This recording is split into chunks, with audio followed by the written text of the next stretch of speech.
Good afternoon, everybody. It is good to come to you in your inbox and via Facebook this afternoon. I hope this day finds you well and feeling well, both mentally and physically and spiritually.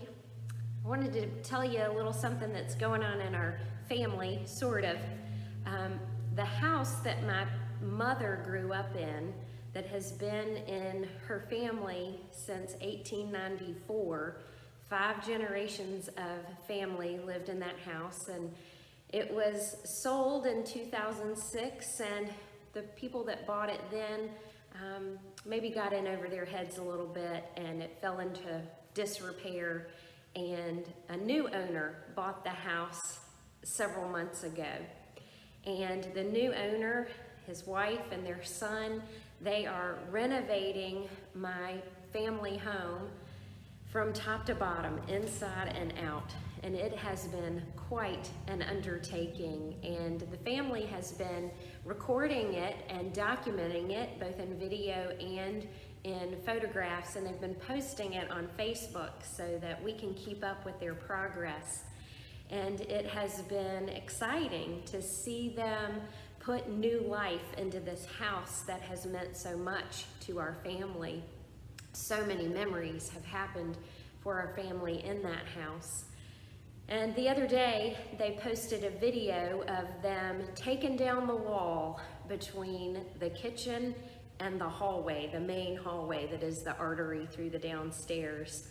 And as I watched them in this video taking the wall down, I just began to weep. And Jeff looked at me like I was crazy perhaps, and it was this unusual feeling of joy to see this family putting new life into the house that has meant so much to our family.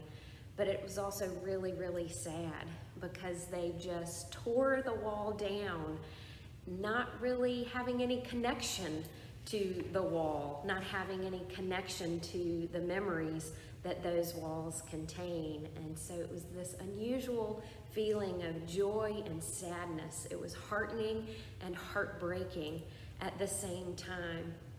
Now I know the house is going to be beautiful when it's done, and they're putting a lot of time and effort and energy and money into making it, restoring it to what it once was.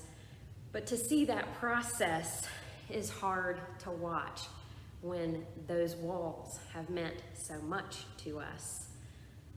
I thought a lot about how that is a metaphor for where we are in our lives right now. Things are just changing so fast day by day. Things are different today than they were yesterday and last week. We have to worship differently. We have to sit with those who grieve differently. We can't go visit those in the hospital like we used to be able to do. Everything is different, and it feels like just these months long of demolition of the life we once knew. I'm reminded of the words that Isaiah said to the exiled Israelites.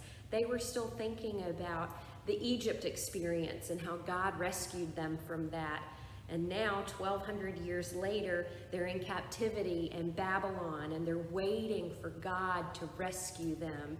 And Isaiah says these words to them: "Do not call to mind the former things, or ponder things of the past. Behold, I will do something new. Now it will spring up. Will you not be aware of it? I will even make a roadway in the wilderness and rivers in the desert." Now, it's hard to forget things from the past. How are we going to let go of all those memories, both good and bad? How do we just forget all of that? Well, I'm not sure that we do. But maybe the intention of this text, or perhaps a faithful way to interpret it, is to say that while we won't forget, that we won't remember or ponder the things of the past, we will also not let it weigh us down so that we're unable to move forward. And so that's where we find ourselves today. We remember the past, the things that have brought us so much joy and happiness about life and fellowship here at First Presbyterian Church. But we cannot be weighed down with those things in an effort to move forward, to the normal that we have to live into, that God is calling us to live into now. Isaiah says, will you not perceive it? That means we have to look. We have to look forward to the way that God might be leading us in this new day and in this new time. And so it feels like demo day. If you watch HGTV, you know what I'm talking about. Demo days are happening now as we continue to give thanks and gratitude to God for what has been, to give thanks to God for today and what it is, and to look forward into a bright future that God has planned for us. Friends, it's demo day. I'll be sure to post some pictures of that house so you can see it sometime. Thanks so much for watching, and I look forward to seeing you again. May God be with you till we meet again.